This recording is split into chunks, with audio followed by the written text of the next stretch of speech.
اس عدیڑ عمر کی عورت کے اسرار پر غزالہ نے بھیگی ہوئی پلکوں کے ساتھ ایک ٹھنڈی آہ بھر کر کہانی کا یہ باقی حصہ سنایا۔ حجاز کے سفر میں والد بزرگ کو یہ معلوم تھا کہ جہاں کہیں بھی قافلہ رکتا تھا وہ اپنے ٹھہرنے کی جگہ عام لوگوں سے ہٹ کر ایک دور گوشے میں پسند کرتے تھے کہ ان کی عبادت و ریاضت اور خیال کی یکسوئی میں کوئی خلل نہ ہو۔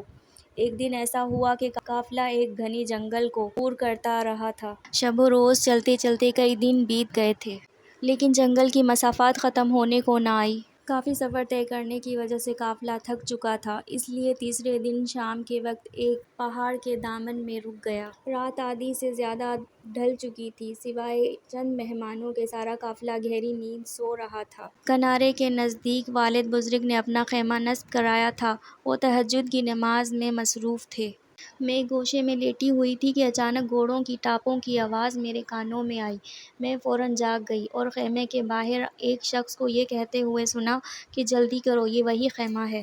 ابھی یہ جملہ ختم نہ ہو پایا تھا کہ چند بھاری بھرکم جسم والے سپاہی خیمے کے اندر گھس آئے اور انہوں نے کمند پھینک کر مجھے اور والد صاحب کو گرفتار کر لیا۔ شکنجوں کی طرح میرے ہاتھ پاؤں کس لیے گئے اور بالکل بے بس سی ہو گئی۔ اس کے بعد ظالموں نے مجھے وہاں سے اٹھا کر ایک تیز رفتار گھوڑے کی پشت سے باندھ دیا۔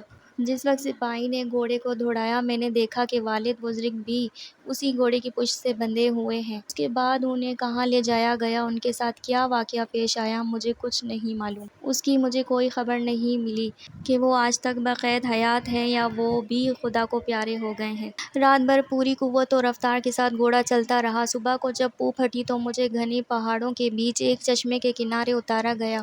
میرے ساتھ دو گھوڑے سوار اور بھی تھے جو دائیں بائیں دونوں طرف سینہ تان کر چل رہے تھے۔ اب میرا کمند کھول دیا گیا تھا، لیکن تکلیف کی شدت سے سارا جسم چور چور ہو رہا تھا۔ بڑی مشکل سے چل کر چشمے کے کنارے پہنچی اور وضو کر کے صبح کی نماز ادا کی۔ ہنوز میرے اوپر سکتے کی کیفیت طاری تھی، سمجھ میں نہیں آ رہا تھا کہ میرے ساتھ کیا واقعہ پیش آ گیا۔ نماز سے فارغ ہو کر اپنا منہ ڈھانپتے ہوئے ایک کنارے بیٹھ گئی۔ پرتہ تحریر سے مجھ سے رویا بھی نہیں جا رہا تھا۔ ایک سپاہی نے مجھ پر طنز کرتے ہوئے کہا، اداس کیوں بیٹھی ہو؟ آج شام تک سمرقند کی بادشاہوں کی ملکہ بنا دی جاؤ گی۔ شاہی محل پہنچ کر تمہارے دن پلٹ آئیں گے۔ یہ سنتے ہی ایسا محسوس ہوا کہ جیسے کسی طوفان کا بن ٹوٹ گیا ہو۔ میری ہچکیوں کے غدار سے چٹانوں کے جگر میں شگاف ہو گیا۔ ایک بھیانک انجام کے خوف سے میں لرز گئی۔ خدائے کردگار اور رسول کونین کی جانب میں دل کی خاموش فریاد کے سوا اب میرے لیے نجات کی کوئی سبیل نہیں رہ گئی تھی۔ والد کا غم الگ سوہانِ روح تھا اور خود اپنا حال یہ تھا کہ مارے شرم و غیرت کے زمین میں دفن ہونے کو جی چاہتا تھا۔ تھوڑی دیر کے بعد خادموں نے گھوڑے کی پشت پر مجھے سوار کر دیا اور گٹھڑی کی طرح باندھ دیا۔ جسم کی اذیت کے علاوہ روح قرب سب سے زیادہ جاں گسل تھا۔ گھوڑے کی پشت سے بندھی ہوئی میں نیم بے ہوشی کی حالت میں چلی جا رہی تھی۔ مجھے خود معلوم نہیں تھا کہ میرا انجام کیا ہونے والا ہے۔ شام کو ایک وادی کے قریب پہنچے تو سامنے ایک نہایت عظیم ایوان نظر آیا۔ سپاہی نے پھر مجھے طنز کرتے ہوئے کہا، دیکھ لو، یہ وہی شاہی محل ہے جہاں تم نے ملکہ بن کے رہنا ہے۔ پھر زخموں پر نمک کی ٹھیس محسوس ہوئی اور میں پھوٹ پھوٹ کر رونے لگی۔ کسی پہرہ دینے والے سپاہی نے آواز دی، محل کے عقبی دروازے پہ یہ گھوڑا لے جا کر کھڑا کر دو۔ بھاگ پکڑتے ہوئے ایک شخص گھوڑے کو آہستہ آہستہ لے کر آگے بڑھا۔ محل کے عقبی دروازے پر گھوڑا کھڑا کر دیا گیا۔ چند ہی لمحوں کے بعد دروازہ کھلا اور اندر سے چند نوجوان عورتیں باہر نکلیں اور مجھے گھوڑے پر سے اتار کر اندر کی طرف لے چلیں۔ میرا دل دھڑک رہا تھا اور حیرت زدہ ہو کر میں اپنے مقدر کا تماشا دیکھ رہی تھی۔ معلوم ہوا کہ یہ شاہی محل کی کنیزیں ہیں جنہیں میری خدمت کے لیے مامور کیا گیا ہے۔ ان کنیزوں نے لے جا کر مجھے ایک آراستہ مکان میں اتارا۔ انتہائی بے چینی کے عالم میں نے وضو کیا اور مغرب کی نماز کے لیے کھڑی ہو گئی۔ جب میں نے دعا کے لیے ہاتھ اٹھایا تو فرط غم سے پھوٹ پھوٹ کے رونے لگی۔ والد بزرگ کے فیضان عشق کے صدقے میں مدینہ ہمارے روحوں سے بہت قریب ہو گیا تھا۔ تصور کے سہارے میں سنہری جالی کے قریب پہنچ گئی اور ایک بے قرار فریادی کی طرح اپنے آقا کو آواز دی، چوکھٹ کی کنیز اپنی آبرو کی بھیک مانگتی ہے، سرکار میرے بوڑھے باپ کے آنسوؤں کا بھرم رکھ لیجئے، ظالموں کے چنگل سے میرے ناموس کو بچائیں۔ یہ کہتے کہتے شدت قرب سے میرے اوپر غشی طاری ہو گئی۔ کافی دیر کے بعد جب میری آنکھ کھلی تو دیکھا کنیزیں میرے سرہانے کھڑی پنکھا جل رہی ہیں۔ میں نے ان میں سے کسی کی طرف توجہ نہیں کی۔ انہوں نے مجھ سے ہم کلام ہونے کی ہزار کوششیں کی، لیکن میں نے یکلخت خاموشی اختیار کر لی تھی۔ رات جب تھوڑی سی ڈھل گئی تو میں نے دیکھا کہ چند کنیزیں اس گھر میں داخل ہوئی۔ ان کے ہمراہ چند صندوقیں بھی تھیں۔ انہوں نے مجھ سے مخاطب ہو کر کہا، مبارک ہو کہ تمہاری قسمت کا ستارہ آج اوج ثریا پر چمکنے والا ہے۔ خراسان کا یہ شہر آفاق حسن آج اپنے صحیح قدردان کے پاس پہنچ گیا ہے۔ ہوش میں آؤ، یہ موقع آنسو بہانے کا نہیں ہے، خوشی سے مچل جانے کا ہے۔ سامان آرائش لیے ہوئے یہ مشاطائیں کھڑی ہیں، تم انہیں اجازت دو کہ وہ تمہیں دلہن بنائیں۔ بادشاہ نے جب سے تمہارے خداداد حسن کا شہرا سنا ہے، اس کی آنکھوں کی نیند اڑ گئی ہے۔ بار شاہی محل کے چند وفادار سپاہیوں کی بدولت بادشاہ کی زندگی کا قرار واپس لوٹ آیا۔ یہاں پہنچ کر غزالہ آبدیدہ ہو گئی۔ بولتے بولتے اس کی آواز حلق میں پھنس گئی۔ بڑی مشکل سے اتنا کہہ کر خاموش ہو گئی کہ ان کنیزوں کی زبانی یہ بات سن کر میرے دل پر جیسے بجلی گر پڑی۔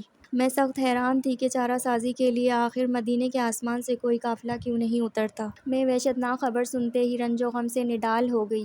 مشتائیں میرے قریب آ کر بیٹھ گئی اور مجھے سنبھالنے لگی۔ ہر چند لمحے کے بعد انہوں نے مجھ سے گفتگو کرنے کی کوشش کی، لیکن میں یک لخت خاموش رہی۔ جب بہت دیر ہو گئی تو بادشاہ کی ایک منہ لگی کنیز دوڑتی ہوئی آئی اور اچانک ان پر برسنے لگی۔ جہاں پناہ اجلاء عروسی میں کب سے منتظر بیٹھے ہیں اور تم یہاں ہاتھ پر ہاتھ دھرے جک مار رہی ہو۔ چلو جلدی کرو ورنہ شاہی عتاب نازل ہوا تو کسی کی خیر نہیں۔ مشاطاؤں نے دبی زبان میں جواب دیا کہ ہم کیا کریں؟ جوڑے کے تھال لے کر کب سے خوشامد کر رہے ہیں، لیکن ان کا دماغ تو آسمان پر ہے، یہ بات تک کرنے کی روادار نہیں ہے۔ دلہن بنانے کا تو کیا موقع دیں گی، آخر ضد کی بھی کوئی حد ہوتی ہے۔ اچھا ٹھہرو، ان کا علاج ابھی دریافت کر آتی ہوں۔ یہ کہہ کر وہ واپس لوٹی اور بجلی کی طرح نظر سے اوجھل ہو گئی۔ میرا دل خوف سے دھڑکنے لگا کہ نامعلوم اب کون سی قیامت توڑے گی۔ دل ڈوبنے کا یہ عالم تھا کہ تھوڑی دیر کے بعد وہ کنیزوں کا ایک دستہ لے چلی آ رہی ہے۔ میرے قریب پہنچ کر اس نے ساتھ آنے والی کنیزوں کو للکارتے ہوئے کہا، اس لاڈلی کی ذرا خبر تو لینا، ابھی تک یہ سمجھ رہی ہے کہ آغوش مادر میں ہی ہے۔ ان کا ٹسوا بہہ رہا ہے، ہزار سمجھانے کے بعد بھی یہاں کے ماحول میں ڈلنے کے لیے تیار نہیں ہے۔ جیسے بھی ہو آج اس کی تریاحٹ توڑ دو۔ اجلاء عروسی میں پہنچ جانے کے بعد خود ہی ان کا نشہ حرن ہو جائے گا۔ اس بدبخت کے للکار پر ساتھ آئی ہوئی کنیزیں آگے بڑھیں اور چاروں طرف سے بے تحاشا مجھ پر ٹوٹ پڑیں اور مجھے اپنے شکنجے میں کس لیا، اور دوسری طرف مشاطاؤں سے کہا کہ جلدی کرو۔ مجھے اپنی بے بسی پہ بے ساختہ رونا آ گیا۔ رہ رہ کر یہی دل میں ہوک اٹھتی تھی کہ خدا کا کوئی غیبی ہاتھ کیوں نہیں نمودار ہوتا۔ مدینے سے رحمت و امداد کا قافلہ اترنے کے لیے اب کس گھڑی کا انتظار ہے؟ ناموس کا آخر من جل جانے کے بعد کوئی آ کر بھی کیا کرے گا؟ مایوسیوں کے گرداب میں غوطہ لگاتے ہوئے اب میرے ایمان و یقین کی بنیاد ہلنے لگی۔ اعتماد و امید کے وہ شیرازے بکھرنے لگے جو دل کی دھڑکنوں کے ساتھ مربوط تھے۔ زیست کی طہارت و سلامتی کا یہ ایک آخری سہارا تھا، سو وہ بھی اب دم توڑ رہا تھا۔ اب میں مشکوک ہو کے سوچنے لگی، غیبی کارسازیوں کی جو روایتیں مجھ سے والد صاحب نے بیان کی تھیں، کیا وہ فرضی کہانیوں کی طرح سراسر جھوٹی ہیں؟ اسی امید و وہم کی کشمکش میں بھیانک انجام سوچ کر مجھ پر اچانک غشی طاری ہو گئی۔ بہت دیر کے بعد جب مجھے ہوش آیا تو میں نے اپنے آپ کو دیکھا کہ دلہن کی طرح سجا دیا گیا ہے۔ یہ منظر دیکھ کر میں شدت سے بے قابو ہو گئی۔ غیر ارادی طور پر میرے منہ سے ایک دردناک چیخ بلند ہوئی، یا رسول اللہ، اپنی فاطمہ کے صدقے میری آبرو بچائیں۔ ابھی میری یہ چیخ فضا میں تحلیل بھی نہ ہو پائی تھی کہ وہی آفت نصیب کنیز بدحواسی کے عالم میں دوڑتے ہوئے آئی اور دہشتناک لہجے میں اطلاع دی، ارے غضب ہو گیا، جہاں پناہ کو ایک نہایت مہلک قسم کے بچھو نے ڈنک مار دیا ہے۔ وہ ماہی بے آب کی طرح بستر پر تڑپ رہا ہے۔ پاسبانوں کو جلدی خبر کر دو کہ وہ فوراً شاہی طیب کو بلا لائیں، جہاں پناہ چند گھڑی کے مہمان ہیں۔ یہ خبر دے کر وہ پاگلوں کی طرح الٹے پاؤں واپس لوٹ گئی۔ اس واقعے سے اچانک سارے محل میں کوہرام مچ گیا۔ تمام کنیزیں و مشتائیں میرے پاس سے فوراً اٹھ گئیں اور ادھر ادھر بدحواسی کے عالم میں دوڑنے بھاگنے لگیں۔ آن کے آن محل کا نقشہ بدل گیا۔ میرے یقین کے بجھتے ہوئے چراغوں کی لو تیز ہو گئی۔ میری امیدوں کا آبگینہ شکست کی زد سے بچ گیا۔ خوشا نصیب کہ میرے آتشیں فریاد مدینے کی چوکھٹ سے بامراد واپس آئیں۔ میری روح کے معنوی سہاروں کی عمر دراز ہو گئی۔ میرے دل کے تاریک ویرانے اچانک کسی شاداب گلستان کی طرح لہلا اٹھے۔ اب سجدہ شکر کے اضطراب سے میری پیشانی بوجھل ہوتی جا رہی تھی۔ اچانک سر کے بل میں زمین پر گر پڑی۔ بھرپور تنہائی کے عالم میں میرے نیاز بندگی کے مچلنے کا تماشا قابل دید تھا۔ کئی بار فرتے مسلط میں اچھل کر میں عرش الہی کے کنگروں کو چھو آئی۔ میری روح کے نہان خانے میں غیبی چارہ غری کا جو یقین جاگ اٹھا تھا، اب اسے سلا دینا آسان نہیں تھا۔ کہیں پہ رات تک جذبات کے تلتم کا یہی عالم رہا۔ جیسے ہی مجھے تنہائی کا موقع ملا، میں نے شیطان کا مہیا کیا ہوا پیراہن فوراً اتار دیا اور اپنے انہی پرانے کپڑوں میں ملبوس ہو گئی۔ چونکہ میں اپنی زبان پر قفل چڑھا چکی تھی، اس لیے میں اس واقعے کے انجام سے متعلق کسی سے کچھ دریافت نہ کر سکی۔ ساری رات محل کے مختلف حصوں میں شور و فغاں کی آواز سے یہ اندازہ ضرور ہوا کہ قہر الہی کی مار بڑی جاں گسل ہے۔ صبح کو میرے کمرے کے قریب دو کنیزیں باتیں کر رہی تھیں۔ نہ جانے کس قسم کا وہ زہریلا بچھو تھا کہ ابھی تک اس کی زہر نہیں اتری۔ اور سب سے بڑی حیرت کی بات تو یہ ہے کہ طلسم ہوشربا کی طرح جانے وہ بچھو کہاں غائب ہو گیا، کہ محل کا ایک ایک چھپا چھان مارنے کے باوجود اس کا کہیں پتہ نہیں۔ دوسری کنیز نے بات کاٹتے ہوئے کہا، اور سب سے لرزہ خیز بات تو یہ ہے کہ دربار کے رومی طیب نے کہا ہے کہ بادشاہ کا اس مہلک زہر سے جانبر ہونا بہت مشکل ہے۔ بالفرض علاج معالجے سے وہ اچھے بھی ہو گئے تو یہ زہر زندگی کے آخری لمحے تک ان کا ساتھ نہ چھوڑے گا۔ چونکہ سارے محل کی توجہ اب بادشاہ کے علاج کی طرف مبذول ہو گئی تھی، اس لیے ان ایام میں نشانے سے ہٹ گئی تھی۔ تسبیح و درود اور تلاوت اور نماز کے علاوہ میرا اور کوئی مشغلہ نہ تھا۔ نہ میرا کسی کے ساتھ کوئی واسطہ تھا اور نہ بجز ایک دو کنیز کے جو میری ضرورت کی چیزیں مہیا کرنے پر مامور تھیں۔ نہ کوئی میرے قریب آتا تھا۔ میری زبان بندی نے مجھے بہت سارے مصائب سے بے خطر کر دیا تھا۔ خیالات کی طہارت اور دل کی یکسوئی کے باعث اب میری روح کی لطافت ملکوتی سرشت سے دن بدن قریب ہوتی جا رہی تھی۔ مدینے کے آسمان سے سفید بادلوں کے امڑتے ہوئے قافلے اب میری نظر کے سامنے ہر وقت روادار رہا کرتے تھے۔ اب ماتھے کی آنکھوں سے میں اس حقیقت کا شب روز نظارہ کرنے لگی تھی کہ مظلوموں کی آہ کس طرح آسمان کے دریچوں سے گزر کے باب رحمت پر دستک دیتی ہے۔ جلووں کے اسی عالم میں رنگا رنگ میرے کئی مہینے گزر گئے۔ میری روح کی نفاست و تازگی کو وہ خوشگوار موسم حافظے سے کبھی اوجھل نہیں ہوتا۔ ایک بار میں اشکبار آنکھوں سے قرآن کی تلاوت کر رہی تھی کہ محل کی ایک کنیز آئی اور دوزانہ ہو کر میرے سامنے بیٹھ گئی۔ جب میں تلاوت سے فارغ ہوئی تو اس نے نہایت دھیمی آواز میں مجھے کہا، مجھے آپ کی تقدس مآب زندگی سے بے حد عقیدت ہو گئی ہے۔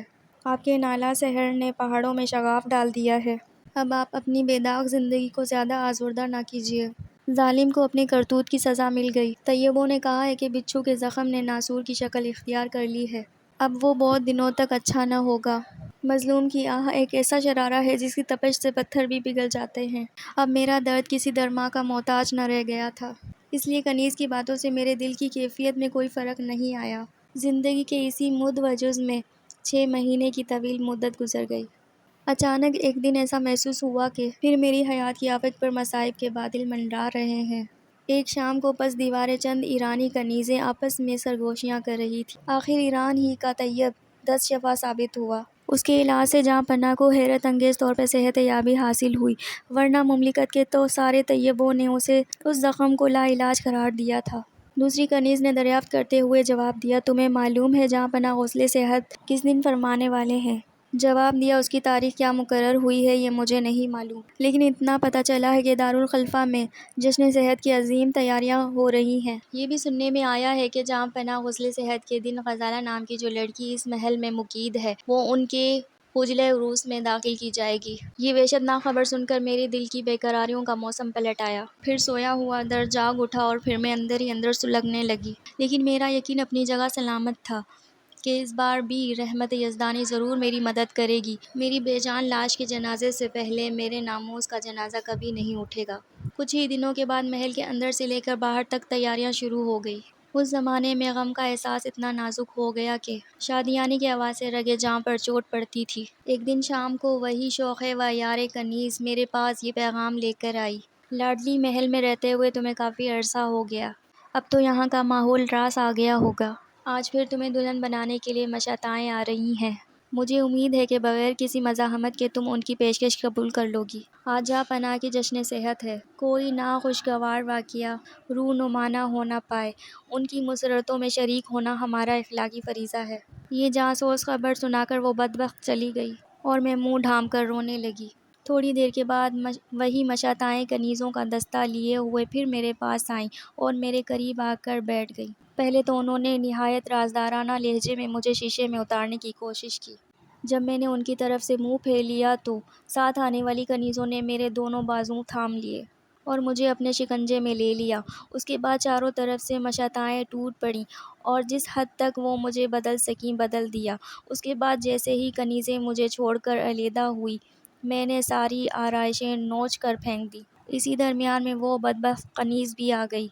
اس نے مجھے اس حال میں دیکھا تو غصے سے بھر گئی اور نہایت سخت سست کہنے لگی۔ اس کے بعد کنیزوں کو حکم دیا، یہ نہیں مانتی تو اسے اسی حال میں حجرہ عروسی تک پہنچا دو۔ اس کے بعد ظالموں نے زبردستی اپنے گود میں اٹھایا اور حجرہ عروسی میں لے جا کر بٹھا دیا۔ وہ بدنہاد کنیز بھی وہاں موجود تھی۔ میری طرف منہ کر کے کہنے لگی، اب جہاں پناہ دربار میں عمائدین سلطنت کی مبارکبادیں قبول کر رہے ہیں، جیسے ہی توپ سرد ہوگی وہ وہاں سے اٹھ کر حجرہ عروسی میں تشریف لائیں گے۔ دروازے پر کنیزوں کا پہرا تھا اور میں اندر اپنی تقدیر کا ماتم کر رہی تھی۔ سخت اضطراب تھا کہ میں اپنے ناموز کے مدفن میں پہنچ گئی تھی۔ پردہ غیب سے اب تک کوئی ہاتھ نمودہ نہیں ہو رہا تھا۔ پھر میرے ایمان و یقین کی دیوار ہلنے لگی۔ مایوسیوں کے گرداب میں میرا دل ڈوبنے لگا۔ امید کا ٹمٹماتا ہوا ایک چراغ جل رہا تھا تو وہ بھی آندھیوں کے زد پہ تھا۔ دل کی امید و بیم کا یہی عالم تھا کہ اچانک توپ سرد ہوئی، ایک چنگاری اڑی اور امید کا سارا خرمن جل گیا۔ ہٹو بچو مبارک سلامت کا شور سارے محل میں گونج اٹھا۔ اب میں اپنے آپ میں نہیں تھی، شدت اضطراب میں زمین پر لوٹنے لگی۔ دہشت سے میری رگوں کا خون منجمد ہو گیا۔ موت کے سوا اب کوئی میرا ناموز کا محافظ نہیں رہ گیا تھا۔ اسی عالم سوگ میں بدبخت کنیز نے میرے زخموں پر نمک چھڑکا۔ ادب سے کھڑی ہو جاؤ، جاں پناہ زینے سے گزرتے ہوئے اب ادھر ہی آنا چاہتے ہیں۔ یہ خبر نشتر کی طرح میرے کلیجے میں چبھ گئی۔ میں ایک دم تل ملا اٹھی، میرا دم گھٹنے لگا۔ اب میرے اعتماد و یقین کا شیرازہ بکھرنا ہی چاہتا تھا کہ ناگہاں محل کے زیر حصوں میں ایک شور بلند ہوا۔ وہی کنیز جو غائبانہ طور پر مجھ سے مانوس تھی میرے پاس دوڑی ہوئی آئی اور ہانپتے ہوئے کہا، اب اپنا خون نہ جلائیں، مدینے کے آسمانوں سے چارہ گروں کا قافلہ آ گیا ہے، بادشاہ زینے سے گر کر بے ہوش ہو گئے ہیں۔ جیسے ہی وہ یہ خبر دے کر واپس لوٹی، وہی شوخ و عیار کنیز افتاں و خیزاں میرے پاس آئی اور مجھ سے کہا کہ فوراً کمرہ خالی کر دو، جاں پناہ بے ہوش ہو گئے ہیں، انہیں اٹھا کر یہیں لایا جا رہا ہے۔ دل ہی دل میں شکر الہی بجا لاتی ہوئی وہاں سے نکل کر اپنے کمرے میں چلی آئی۔ آج میرے ایمان و یقین کے عروج کی کوئی انتہا نہ تھی۔ میں نے دست غیب کی توانائیوں کا بے حجاب تماشا دیکھا تھا۔ یہ راز اچھی طرح سمجھ میں آ گیا تھا کہ انسان کسی آزمائش میں ثابت قدم رہے تو رحمت کار ساز اسے تنہا نہیں چھوڑتی۔ خدا آباد رکھے طیبہ کی نورانی سرزمین کو، غیطے کی مظلوموں کی وہ پناہ گاہ ہے۔ کوئی بھی رہے دل مغموم کا نالہ رائگاں نہیں جاتا۔ اس سیاہ کار اور بدنیت بادشاہ کے علاج کا سلسلہ ابھی جاری ہی تھا کہ ایک دن مجھے اس قید خانے میں پہنچا دیا گیا۔ جب سے میں یہیں ہوں۔ یہاں پہنچ کر غزالہ اپنی بڑی بہن ملکہ سے لپٹ گئی اور پھوٹ پھوٹ کے رونے لگی۔ قید خانے میں غزالہ سے ملاقات کے بعد اپنے کمرے میں اسے بلایا۔ دونوں بہنیں ساتھ ہی رہنے لگیں۔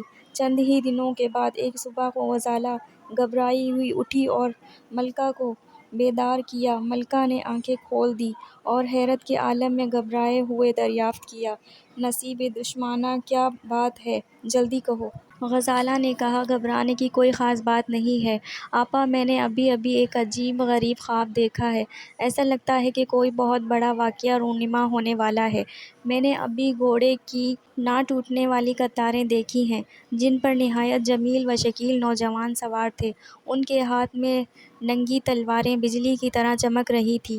ان کی اونچی کلگیوں سے عجیب طرح کی ہیبت ٹپک رہی تھی۔ میرے سینے پر ذرا ہاتھ رکھ کر دیکھو، اب تک میرا دل دھڑک رہا ہے۔ ملکہ نے کہا، خدا کرے تمہارا خواب مبارک و مسعود ثابت ہو۔ ویسے مجھے بھی یقین ہے ظالم کی ٹہنی زیادہ دنوں تک شاداب نہیں رہ سکتی۔ کسی نہ کسی طرح سے قہر الہی کا کوئی نہ کوئی طوفان ضرور اٹھے گا۔ آواز دو اس رحمت مجسم کو جو روئے زمین پر مظلوم کا بہترین حامی ہے، جس نے طاغوت کے قید خانے سے انسانیت کو آزاد کرایا تھا۔ اس کی تیغ آبرو کا ایک ہلکا سا اشارہ آن واحد میں ہماری تمام بیڑیوں کو کاٹ سکتا ہے۔ غزالہ کو اپنے خواب کی تعبیر کا نہایت شدت سے انتظار تھا۔ ہر روز سر بسجود ہو کر گھنٹوں روتی رہتی تھی کہ وہ سسکیوں کی زبان میں اپنے پروردگار سے کیا کہا کرتی تھی، پر اتنی بات سب جانتی تھی کہ اکثر اس کے دوپٹے کا آنچل نم رہا کرتا تھا۔ چند ہی ہفتوں کے بعد ایک زبردست واقعہ رونما ہوا۔ زندانیوں کو جو کھانا تقسیم کیا جاتا تھا، اس میں ایک وقت کی کمی واقع ہو گئی۔ دوسرے دن آنے جانے والے ایک کنیز کی زبانی معلوم ہوا کہ کسی آنے والے خطرے کی پیش نظر مملکت کا غلہ محفوظ کیا جا رہا ہے، اس لیے عارضی طور پر اس میں تخفیف کر دی گئی ہے۔ خطرہ ٹل جانے کے بعد پھر اسی دستور کے مطابق بحال کر دیا جائے گا۔